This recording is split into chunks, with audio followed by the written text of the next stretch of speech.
जय श्री कृष्णा। श्रीमद् भगवद गीता अध्याय 7 श्लोक संख्या 5। अपरेयमितस्त्वन्यां प्रकृतिं विद्धि मे परां जीवभूतां महाबाहो येदं धार्यते जगत। भगवान कहते हैं कि हे महाबाहु अर्जुन, इनके अतिरिक्त मेरी एक अन्य पराशक्ति है जो उन जीवों से युक्त है जो इस भौतिक अपरा प्रकृति के साधनों का विदोहन कर रहे हैं। इस श्लोक में स्पष्ट रूप से कहा गया है कि जीव परमेश्वर की परा प्रकृति शक्ति है। अपरा शक्ति तो पृथ्वी, जल, अग्नि, वायु, आकाश, मन, बुद्धि तथा अहंकार जैसे विभिन्न तत्वों के रूप में प्रकट होती है। भौतिक प्रकृति की ये दोनों रूप स्थूल पृथ्वी आदि तथा सूक्ष्म मन आदि अपरा प्रकृति के ही प्रतिफल हैं। जीव जो अपने विभिन्न कार्यों के लिए अपरा शक्तियों का विदोहन करता रहता है, स्वयं परमेश्वर की पराशक्ति है और वही शक्ति है जिसके कारण सारा संसार कार्यशील है। इस दृश्य जगत में कार्य करने की तब तक शक्ति नहीं आती जब तक कि पराशक्ति अर्थात जीव द्वारा यह गतिशील नहीं बनाया जाता। शक्ति का नियंत्रण सदैव शक्तिमान करता है, अतः जीव सदैव भगवान द्वारा नियंत्रित होते हैं। जीवों का अपना कोई स्वतंत्र अस्तित्व नहीं है। वे कभी भी सम शक्तिमान नहीं, जैसा कि बुद्धिहीन मनुष्य सोचते हैं।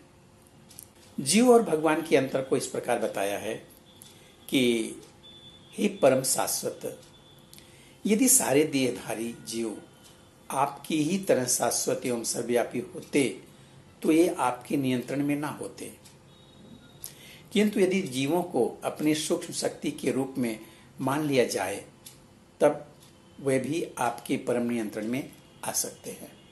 अतः वास्तविक मुक्ति तो आपकी शरण में जाना है और इस शरणागति से वे सुखी होंगे।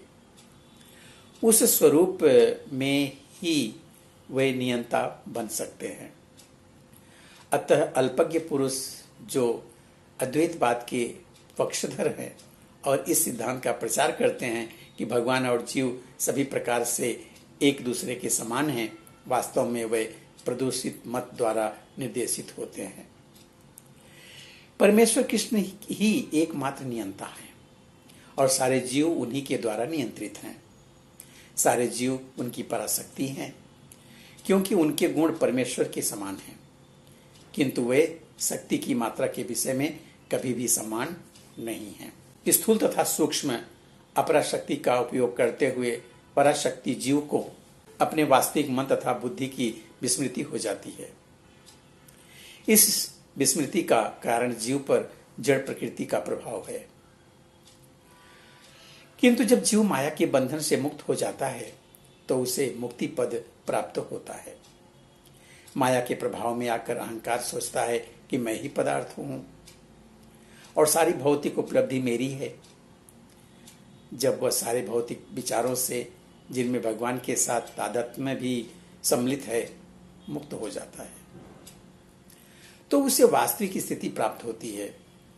अतः यह निष्कर्ष निकाला जा सकता है कि गीता जीव को कृष्ण की अनेक शक्तियों में से एक मानती है और जब यह शक्ति भौतिक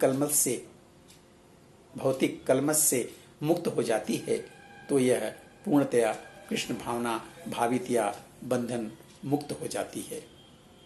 मिलते हैं अगले वीडियो में एक और श्लोक को लेकर। तब तक के लिए जय श्री कृष्णा।